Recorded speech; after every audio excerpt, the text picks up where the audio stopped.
Good evening and welcome to another episode of What's So Funny, the show that probes the brains, the minds, the psyches of the people who bring you the funny. Tonight, we've got one of the most controversial figures in Canadian stand-up comedy, Mark Breslin, the founder and CEO of Yuk Yuk's.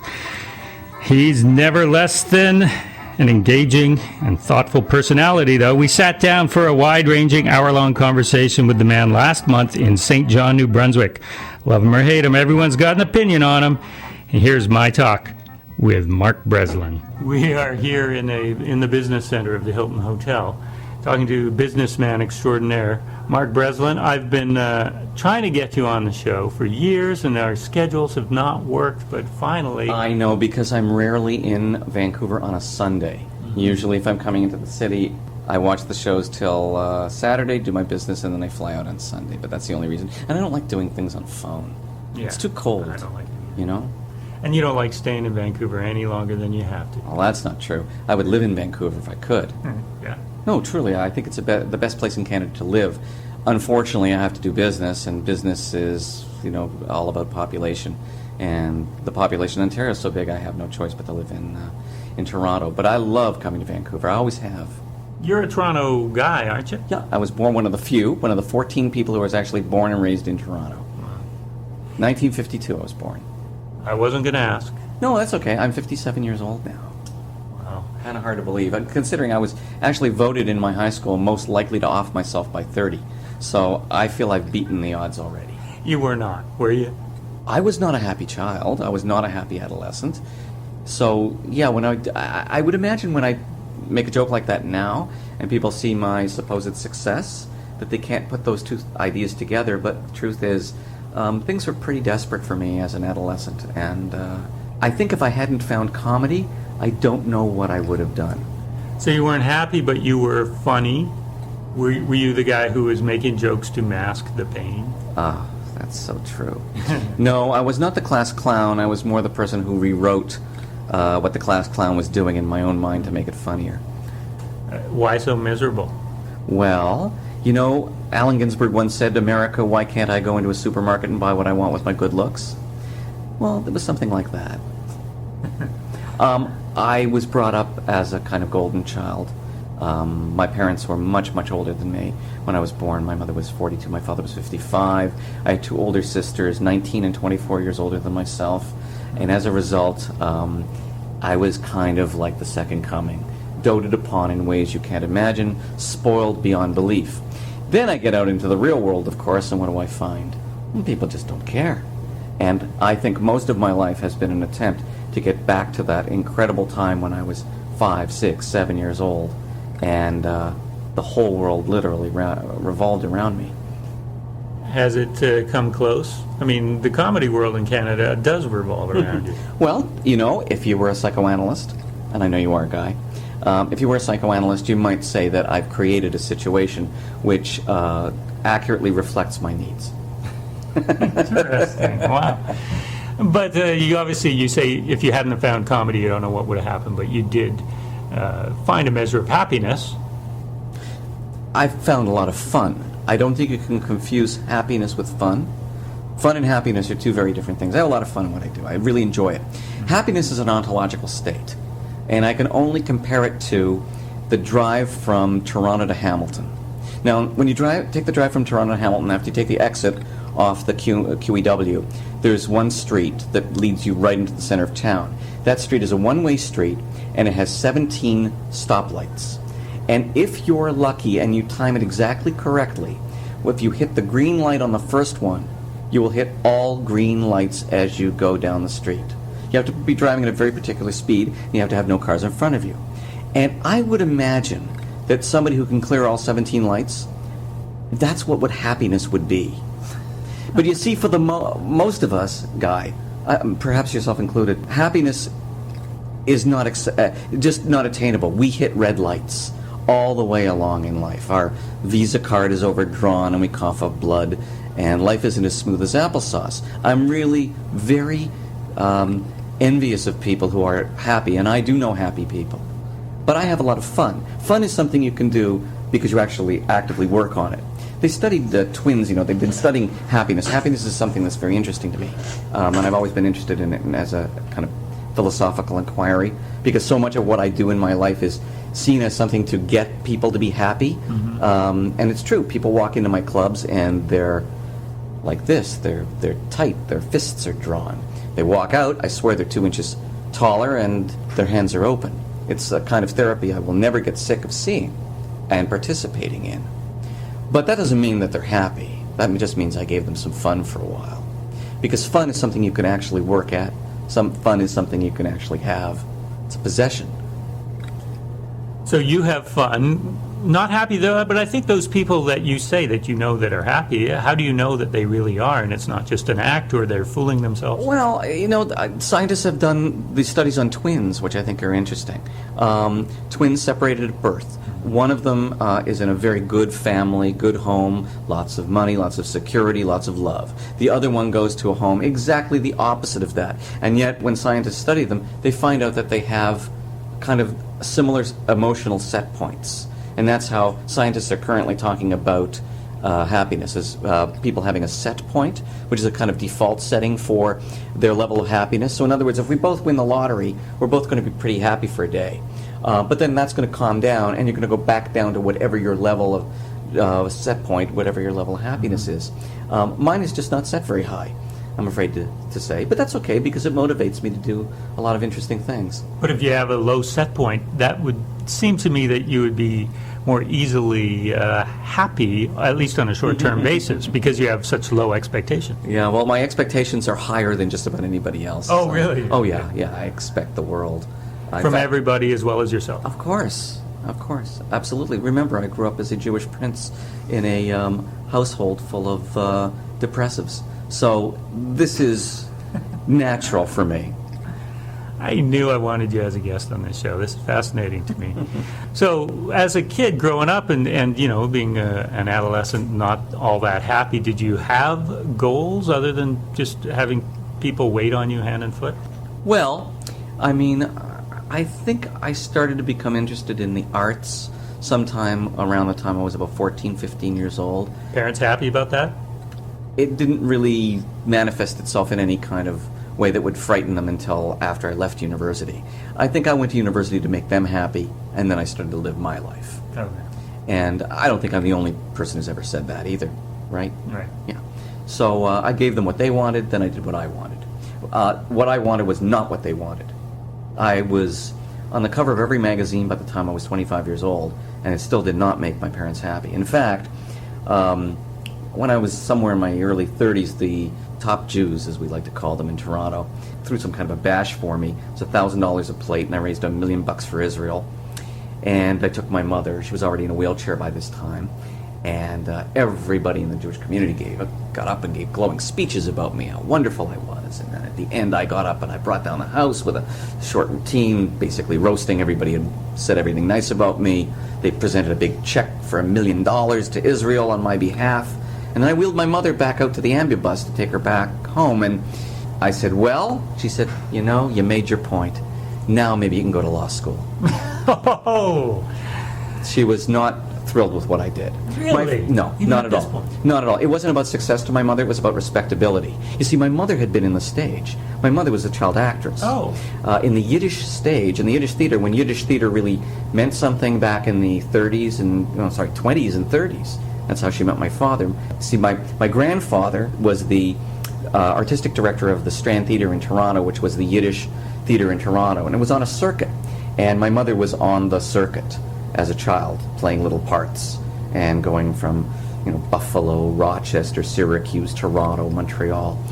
Then they settled in Toronto permanently, where my grandfather ran the theater. A man I never met, because he died by the time he was 50, so I never met him. But I wish I had, because I think we would have had a lot in common. I think I'm channeling a lot of stuff from my grandfather. But anyway, my father walked up and bought a ticket to the theater. He was 10 years older than my mom. And he bought a ticket to see the show 16 nights running, just so he could talk to my mother. And then, of course, he married her.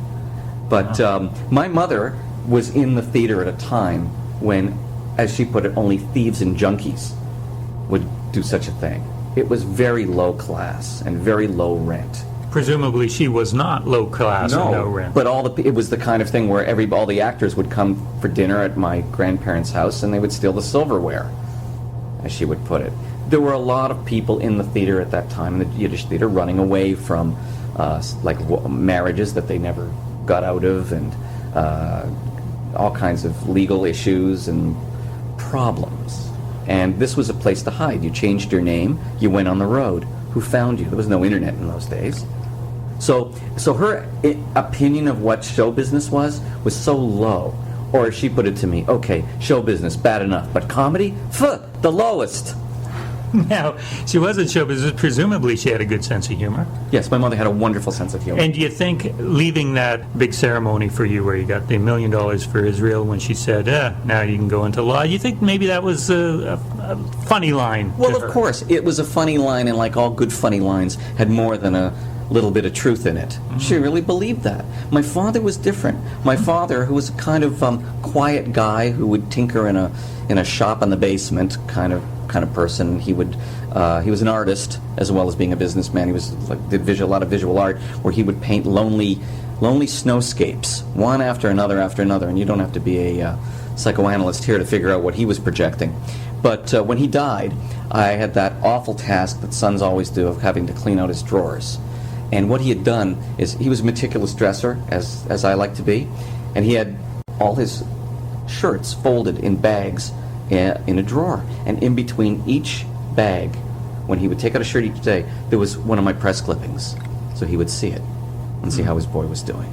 So my father was actually quite positive about it. My father also liked the business aspect of it. He got it.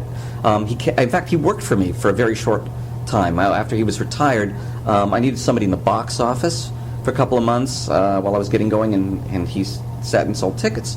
And he said to me, let me see if I understand this correctly. You sell them the ticket, but you don't give them the product until afterwards. And if they don't like it, they can't get their money back. I said, yeah. He said, I like this business. Because he had been in the shirt business where, you had to wait 60, 90, 120 days to get paid, if at all.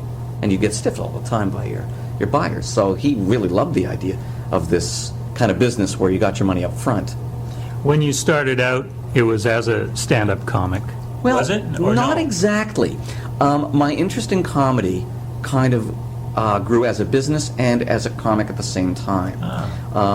I started at Harborfront in 1974, handing out pamphlets on the site, because that was the summer job I got after I graduated from York, just to show you how great a degree from York can be, especially in English literature, because there's a lot of demand for people working who know a lot about Hemingway and F. Scott Fitzgerald. Yes, I know that firsthand. And European literary criticism, which was my specialty, especially in demand. You couldn't go into the Globe and Mail without seeing 5, 6, maybe even 10 listings a day for people who wanted to hire you.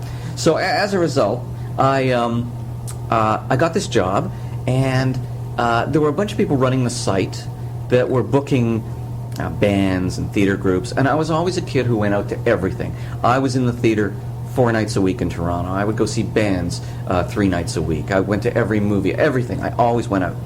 I always consumed culture as much as I could. And they would say to me afterwards, what'd you think of that band? And I'd always outspoken. I'd say, they were crap. If you want a good band, you should book these guys. And they'd go, oh, okay, thank you. And they would do that. And then after a while, they said, why don't you just come up and work for us in the office? A much preferable thing than handing out pamphlets in a powder blue leisure suit. So I did that, and among the different things that I did was I booked a comedy night. Now, nobody had been doing comedy at that time in Toronto. So how did you come up with that idea? Because I was hosting an amateur night, like an open mic night, which was really meant for musicians and folkies. Right. But some comics would drop by, and I couldn't say no, so I'd say, go on. And it turned out I kind of liked them. So it kind of grew, and it grew to its own night. And I started hosting, and I started doing a little material. It was all chugging along nicely back in 1975 when I got fired, along with everybody else at Harborfront. Now the programs were all gone, and all these comics who were starting to grow out of it said, we have no place to play. Remember, there weren't even open mic nights at that time. So I had a friend who was running a room in the basement of a community center. He was doing folkies every Saturday night, called the Fingerboard. And I said, could I put on some of my friends in between the acts? And he said, sure. Except the folkies hated the comics hated the folkies. The comics wore black and chain smoked and swore, and the folkies were full of peace and love and wore earth tones. And they didn't like each other.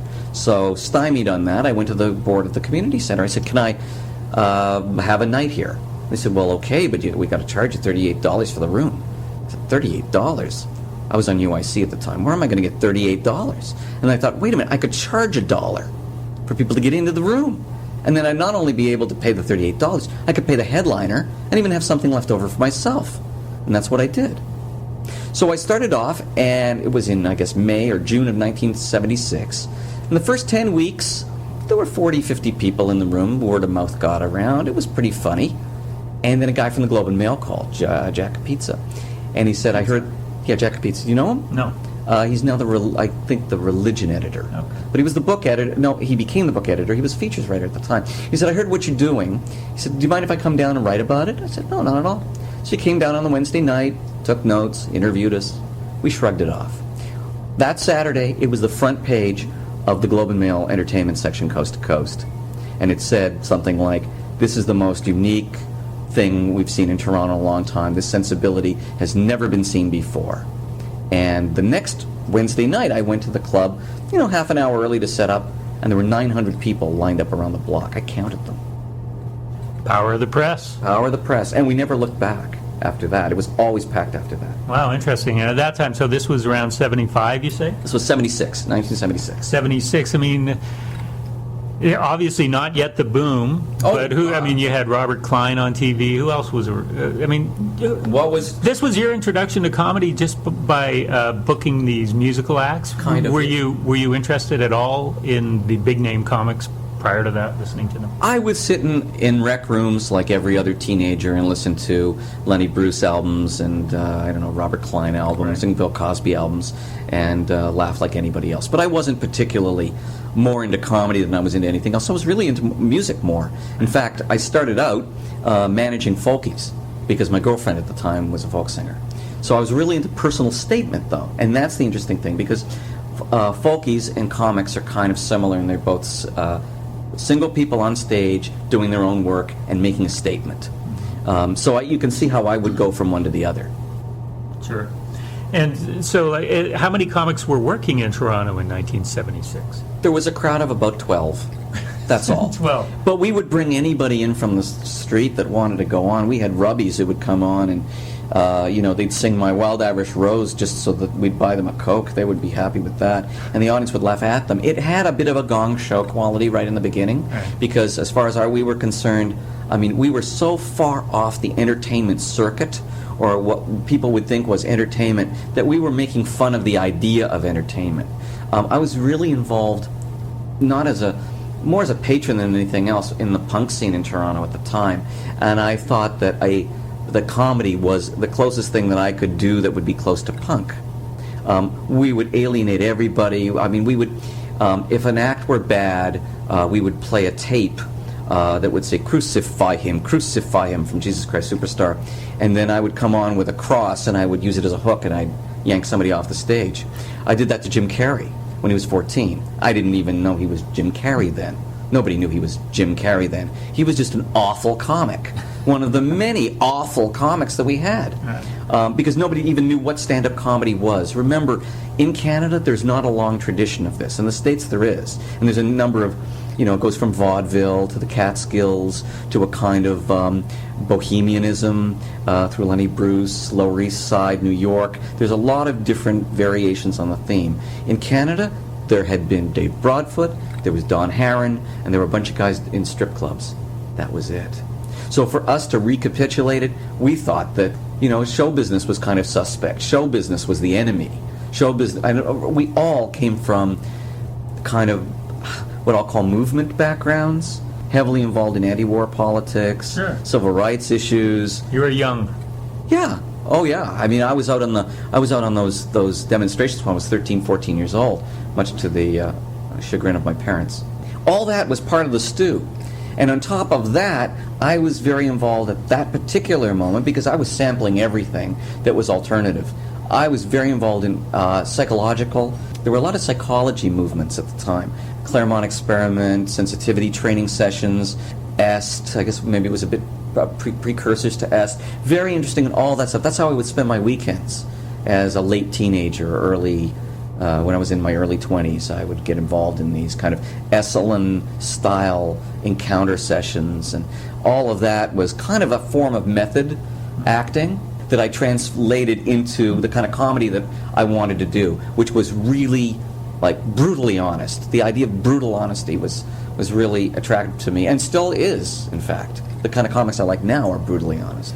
So at the time, I might understand that you appreciated a comic who would walk a room, who just nobody got, and they would just get up and leave? Well, here's the thing. In 1976, that didn't happen. It happened in 1978. What changed? Well, in 1976, to go to Yuk Yuk's, to go to the basement of a community center, you had people in mink coats sitting next to broke poets, but they all had something in common. They all wanted something alternative, and they were there for the right reasons. You'll never find a better audience that was in that club in 1976, because they were there for the right reasons. But by 1978, we opened up the first full-time club, and it had 200 seats to fill every single night and twice on the weekend, and now everybody was coming. So people were not looking to be shocked. People were not necessarily looking to be provoked. They were looking to be merely entertained, many of them. And those are the people who got up and walked out. And I think in the early days of the full-time Yuk Yuk's, first full-time Yuk Yuk's, I'd say we lost a third of the audience. And I think I was responsible for most of those people walking out. You mean your stand-up act? Yeah, I mean, they would walk out on my intro.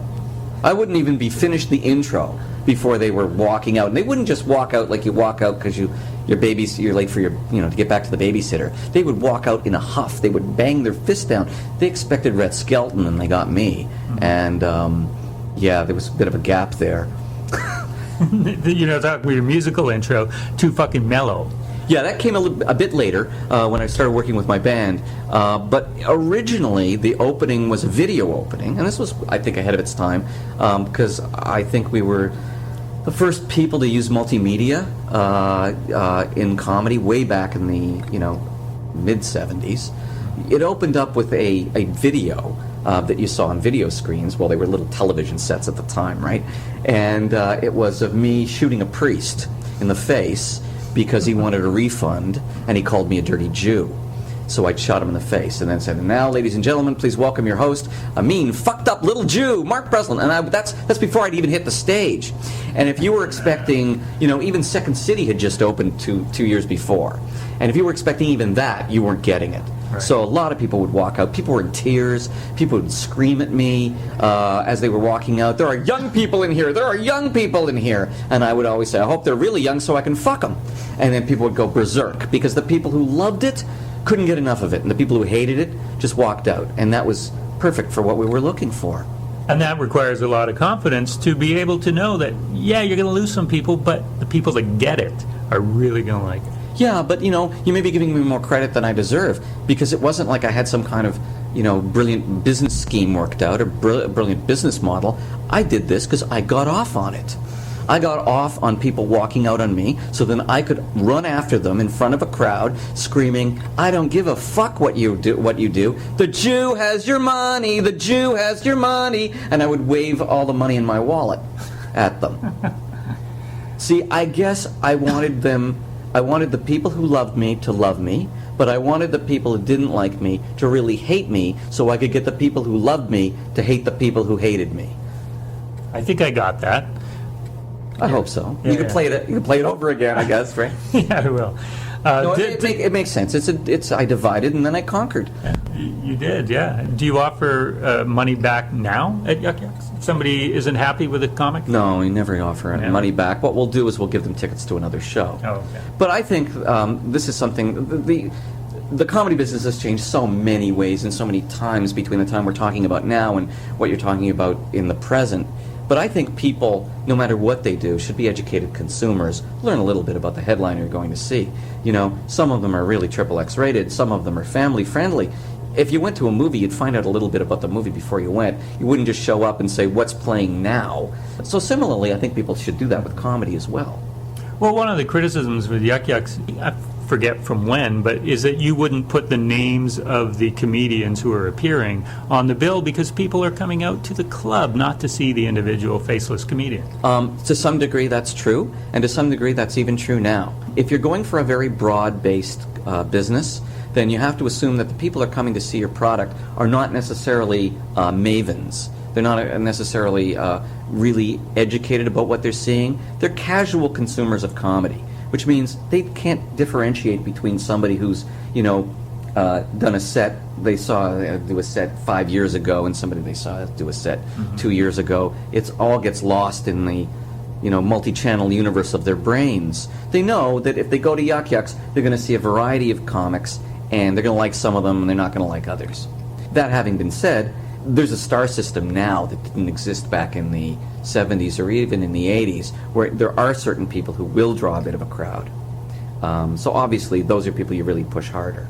But remember, there also was no internet in those days. There was no way of micro-niche marketing. You had to take out ads in the paper. Ads in the paper were expensive. They always were, and they always will be. So if you took out an ad in the paper and you only had like an inch by an inch, you could sort of push the club or you could push the act. And if the act weren't somebody who was on television, because nobody was on television, what would you do? Yeah, no, your point is true. Even today, friends of mine who know that I like comedy, and I've mentioned this before, will go to a comedy club in another town and say, I saw this really funny comedian, and I'll want to know who was it. And they go, I don't know. I don't know. So, yeah, that's your point. Because they're casual users. Sure. But I did do something kind of funny to prove my point. Because the comic said, you should put my name in the paper. I draw a crowd. And I'd go, well, first of all, I'm assuming everybody has 100 friends. But the question is, do you have 1,000 friends? That would change the bottom line. So what I did to prove it was, I actually had been running ads with the feature's name every week, all through the late 70s. But it really made no difference. I was convinced it made no difference. To prove my point, I went to Roselawn Cemetery, which is the closest cemetery close to where I live, and I wrote down a bunch of names of them from the headstones. And for the next 8 or 9 weeks, I ran those names. Maury Schwartz, Sammy Shore, whatever the names were that I wrote down. And it made no difference in the bottom line. The same number of people showed up. Not once did people say, is Maury Schwartz on tonight? Mm-hmm. Not once. So that's why I did it that way. But things have changed now. There is a bit of a star system, but only at the very top. Because everyone will say to me, yeah, stand-up comedy, you know Russell Peters? They know Russell Peters' name. They might know Jerry D's name. They might know a local celebrity who does comedy. But if you ask them about, I have 154 people on my roster, and I would say that 125 of them are pretty unrecognizable to the general public. Still quality comedians, give or take. Hey, maybe the very best comics are people who aren't even well known. Yeah. I don't necessarily think that just because you get famous means that you're the best. Sure. There is a correlation, but it's not a direct correlation. Mm-hmm. I could point to so many people who haven't made it, that I would sit and watch over people who have made it that kind of bore me. Yeah. Well, you've been at this for so long. Can you still get a charge out of seeing a new comic? Does anyone really light your fire? Yeah, I can get a charge of seeing a new comic. That's a funny part about it. But I can't get a charge of seeing an old comic. Do you mean one that you've seen over and over? Yeah, I mean, tonight I'll go to this gala here, and I'll see people who are so good, but they won't turn my crank only because I can sit there almost doing their acts because I've seen them enough. Mm-hmm. Once you see somebody 500 times, the 501st time just doesn't have that sense of discovery. But what I really love doing, I still like going down to amateur night. I like still working with the kids at Humber College. I like somebody who hasn't quite made it yet, but I watch that they're just ready to, make that creative leap. There's that moment sometimes when people make that creative leap. It's the most exciting thing to watch. What is your relationship with the comedians? Well, I play different roles with different people, I think. I mean, some people I feel a friendship with. We'd go to a movie together, we'd go out for dinner together. There are people who I act as a mentor to. There are people who I give business advice to. There are people to whom I'm just a boss. There are people to whom I'm sure I'm a necessary evil. I'm sure there are people to whom I'm an unnecessary evil, and everything in between. You're dealing with a lot of people, so I don't think there's any one particular role that I play. I play a lot of different roles, and I play a lot of different roles to different people at different times. And are you still active in the clubs? You mentioned you like going down to amateur night. How often are you there? Well, I live in Toronto, and I'm always there on Friday night. Friday night is my night to sit and watch both shows at the club, and I'm also there at least one other night. And then I do showcases on amateur night about every 6 weeks, 8 weeks, roughly. Then I go on the road, and I make sure I go to every club at least once a year and examine the inventory. The inventory being the comedian. Yes. Yeah. Yes. And That was kind of a funny way of saying comedians, but thank you. I don't know what goes on as the CEO. Is that what you are? God help me. No, what are you? Yeah, God help me, CEO. Oh, okay, CEO. Yeah, I don't know if you have to actually go in and My look old at radical friends are having heart attacks as you say that, so it says it on my card, and I guess that's what I put when I'm, trying to get across the border. There's a great divide, Yuk Yuks, in comedy. Either for it or against it. Well, everyone who is against you, do you see their side at all? What is their main point? Of course. Look, Yuk Yuk's system is just a system. It's just a technique. It can't be good for everybody. How could it be? Even when I started, the very first year I started, I think there was a comics revolt. Among people who said, this isn't the way we should be doing it. It's like that old line about, Jews and synagogues. There's even more synagogues than there are Jews, because everybody's always fighting about the right way to do things. I just sat in a meeting, as you did, I think. Were you in the town hall meeting for the Comedy Awards? No, I wasn't. All right, so I'm just sitting there, and everybody's got an opinion. Everybody thinks they know the best way to do it. No one can ever agree. So I'm not looking for unanimity, and I never was. But there's enough people, certainly a majority of comedians in this country, who like the system that I've set up, which should never be the only system. But I've got a system set up that gives them security, free speech, and a very aggressive business model. And a lot of people like that. You say it shouldn't be the only model, but one criticism is that you try to shut down the competition. What's your view on the competition? Well, my view on the competition would not differ if I ran a chain of yogurt stands or if I ran a chain of comedy clubs, which is you always try to have the biggest market share you possibly can have. And that includes defensive action and offensive action. And that's just business. You want to be more specific about the defensive and the offensive? Well, you try to protect your marketplace by setting up, exclusive or semi-exclusive territorial deals with everybody. The same way anybody does in the movie business, the TV business, the live theater business. You'll notice that there's never two productions of Cats playing in the same town. Well, there's no difference with this. So I certainly feel how many millions and millions of dollars have we put in the hands of Canadian comics? Lots. I couldn't even quantify it, but probably $20-30 million over the years. Maybe more, probably more. And the center of all of this is based on two things. The center of my business plan comes from two things that I decided long ago. One is that we commit to pretty much to free speech on stage. You'll never hear me saying, oh, don't say that thing about abortion, I've got a church group in tonight. It's never going to happen. And never has happened. Never will happen. Second thing is, we hire Canadians, first and foremost. And I believe that it's 92% across the country of our bookings are Canadian. So I'm protecting a Canadian market, and what I'm asking from my comedians in return is to protect my market.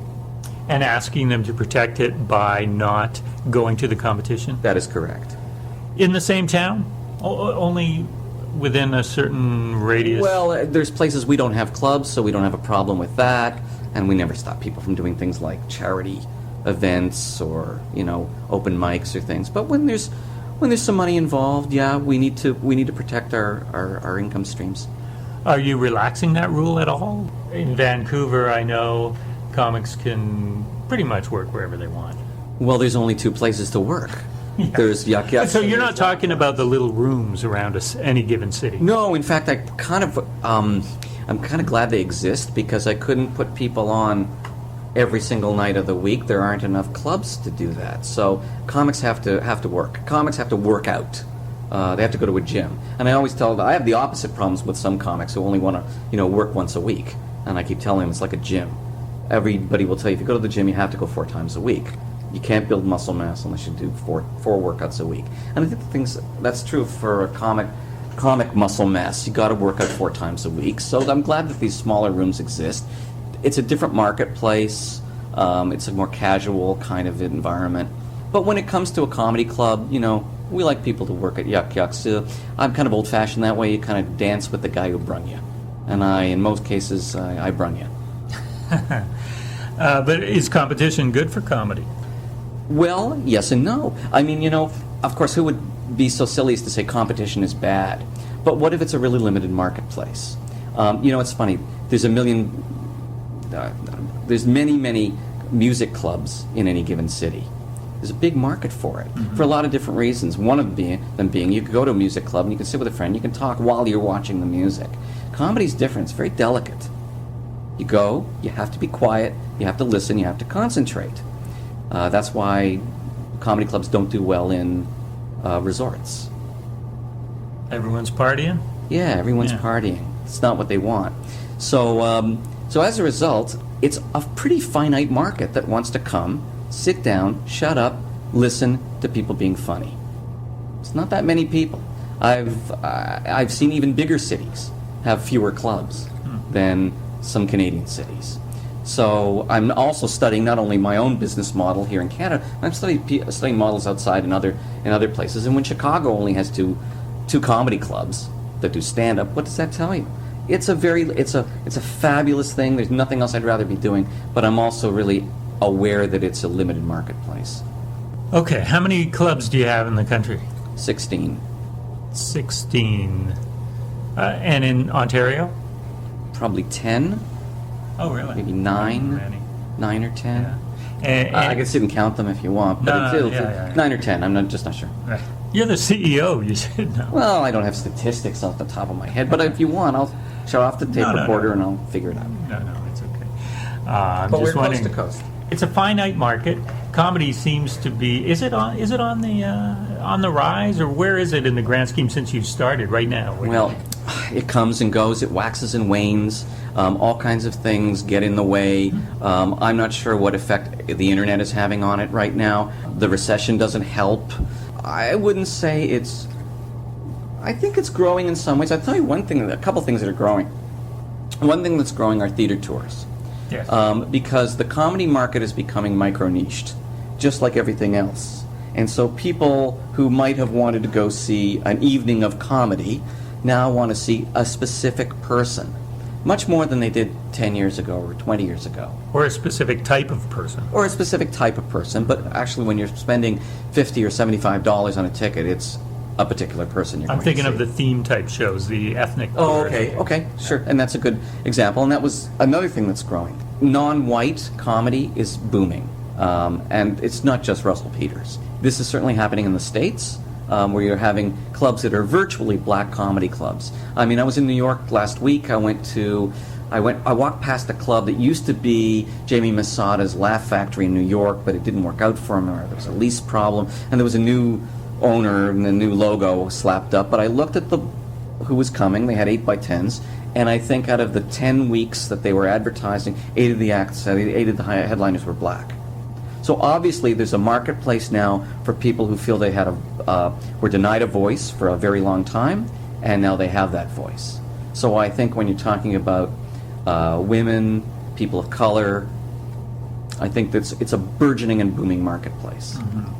And so for the Yuk Yuks or other comedy clubs who are just not generic, that's a bad word, but just could be anybody any given night, you're saying that maybe that's waning a bit?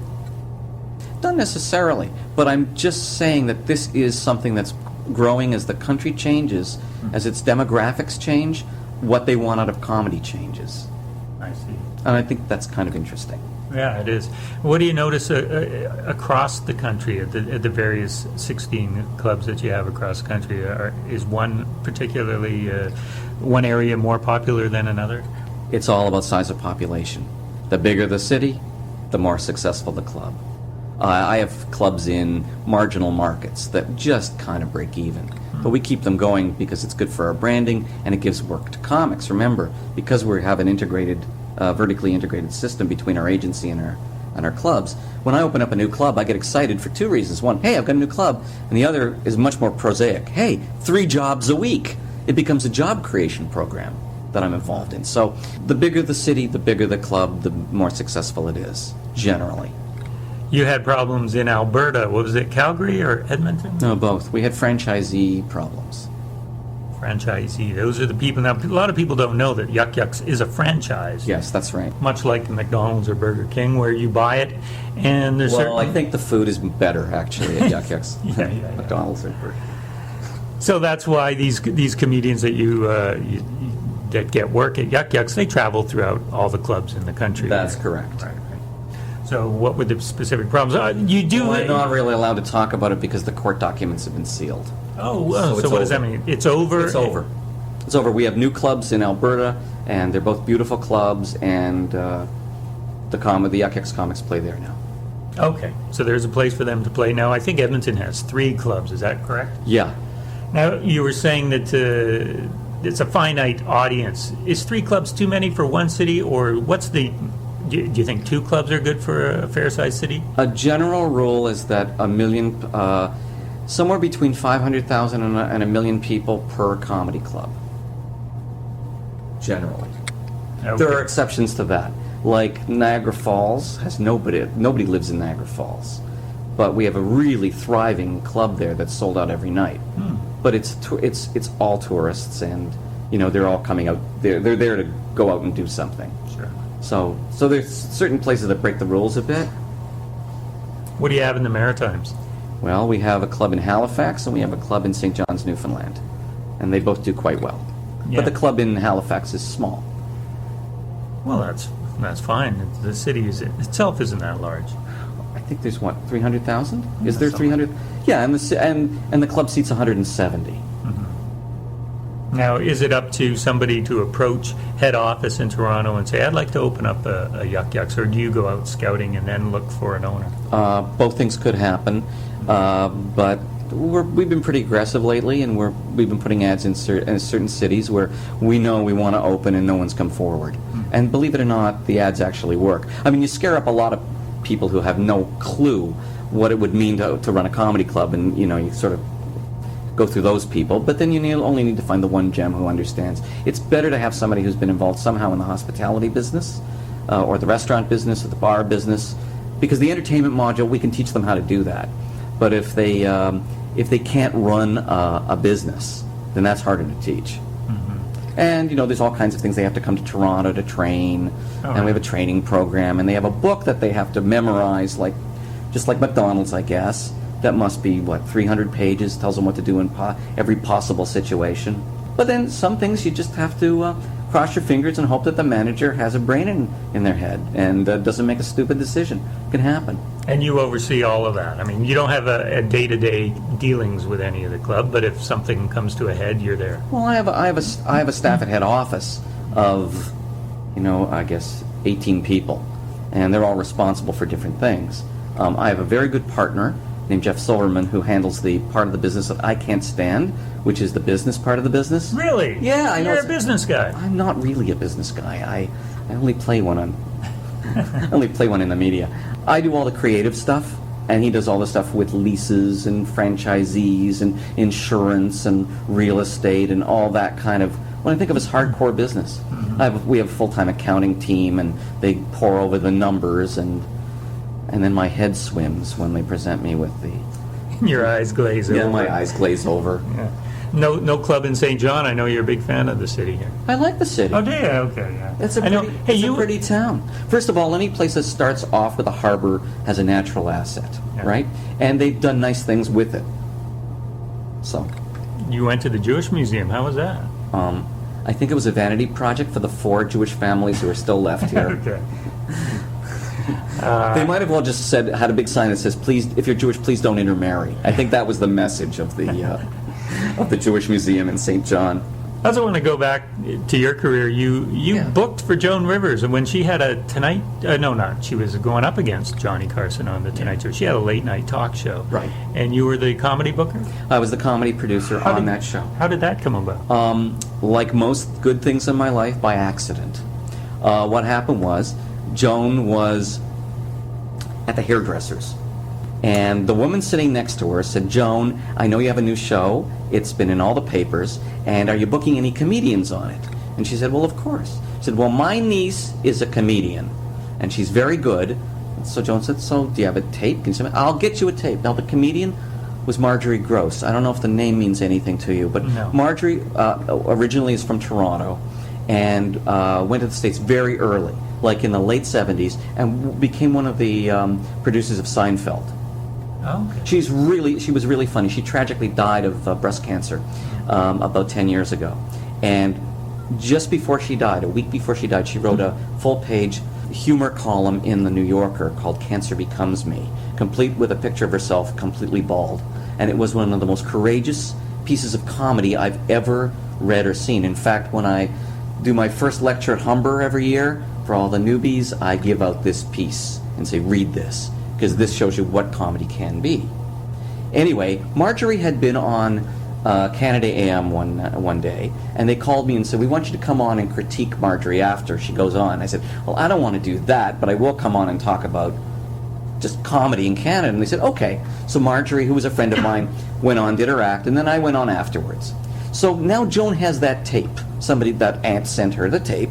She's watching it, and as she's watching it, it ends with Marjorie, and now I'm on, and Joan starts to watch it, and I guess she likes what I have to say. So she calls up Howie Mandel and says, "Who's Howie? This Mark Breslin guy?" She went, "Well, he goes, well, he started Yuk Yuk. Oh yeah, he's great.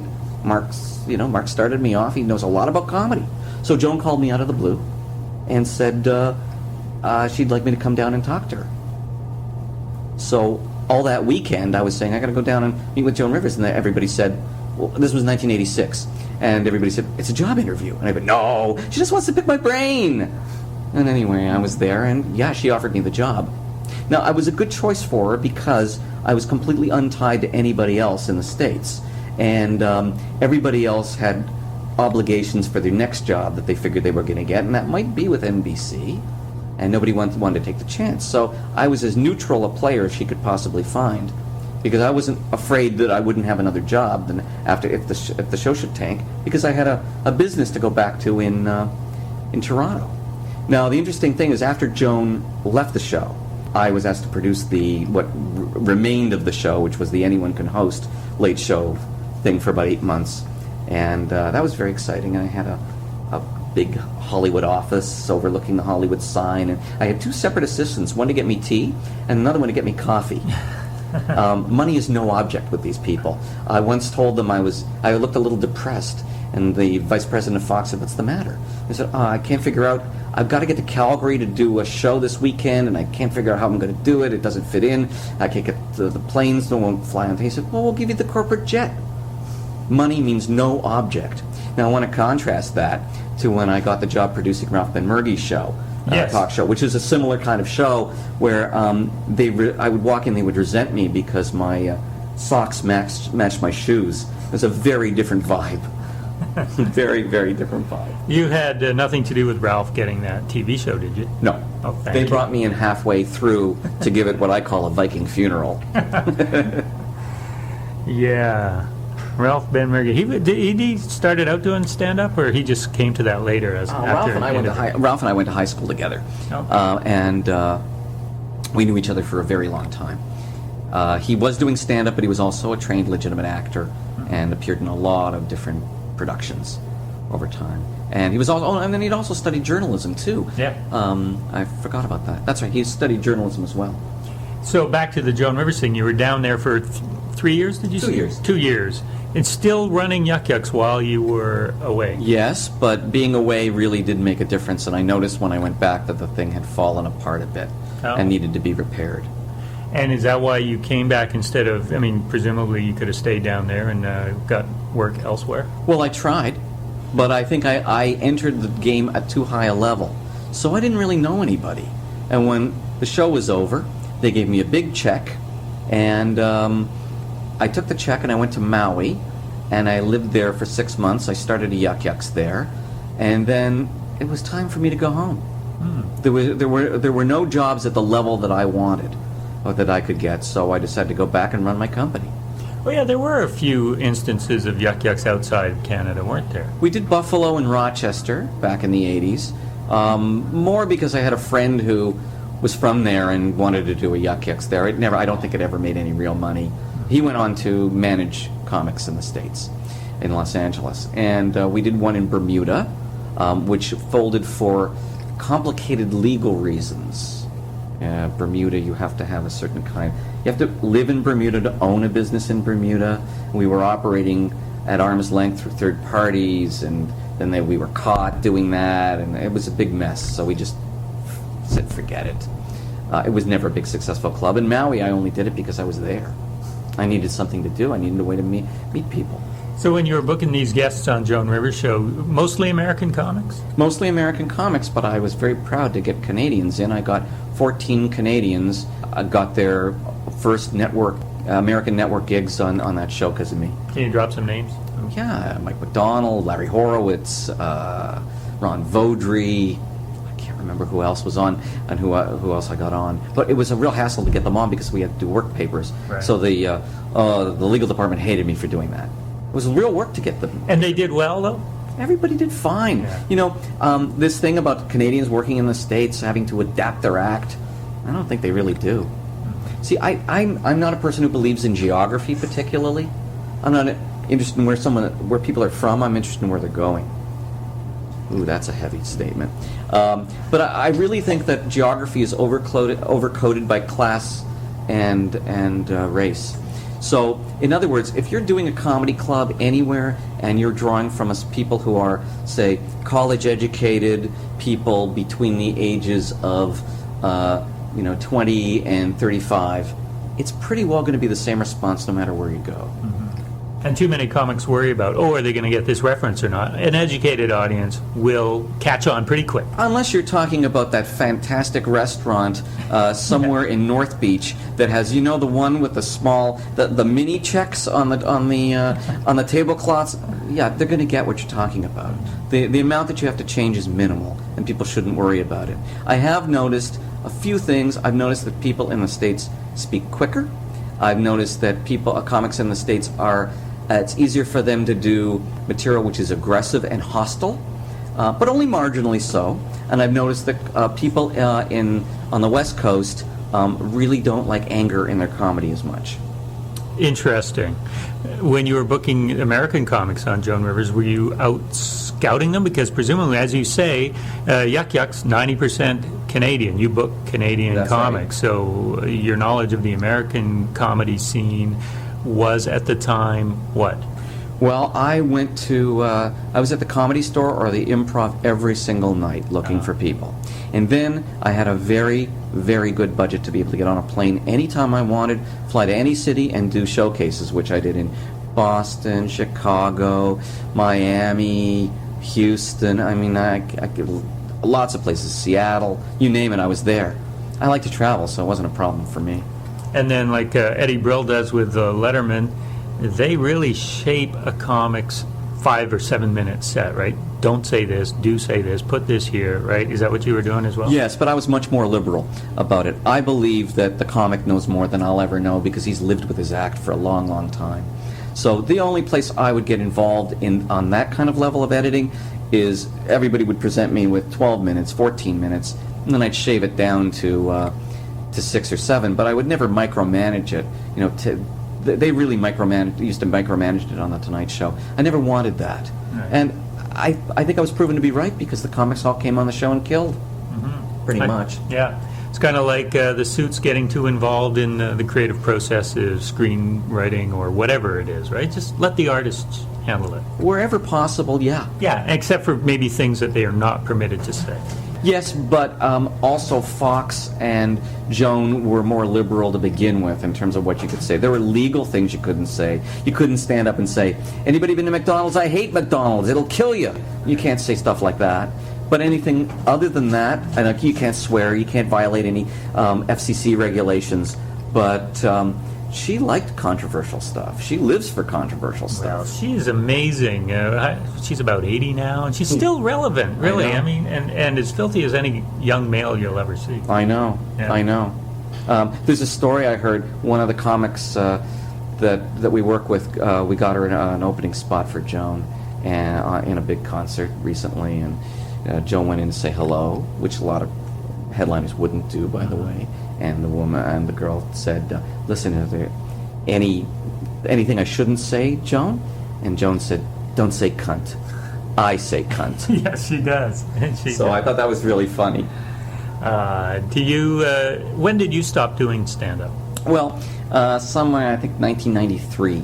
And you phased it out, or you just found yourself not doing it anymore? Was it a conscious decision to stop? You know what? I think that one of the things I've always been good at is recognizing when a comic is talking about stuff that really means something to them. And I have to say that I recognized that I was no longer talking about stuff that really meant anything to me. Mm-hmm. And what I was doing was vestigial from another era of my feelings and thoughts. And I could either start anew, or I could just hang it up and let some of the new guys, take over. And that's what I did.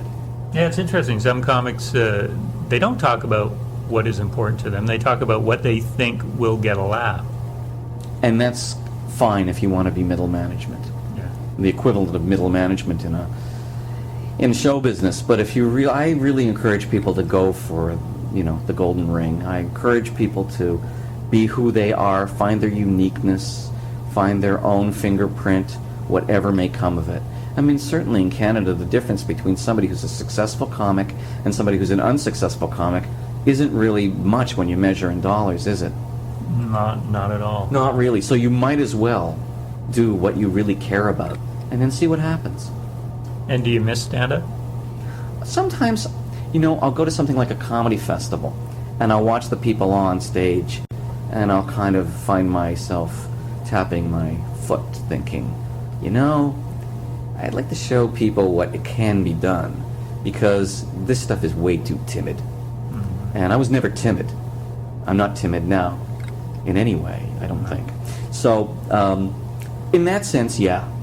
Or I'll write a joke, because I still think funny, and I write a joke at 2 in the afternoon, and I can only share it with the people who I'm having dinner with that night, and they'll all laugh. And I'm thinking, I'd really like to see what 200 people in a room would think of this particular joke.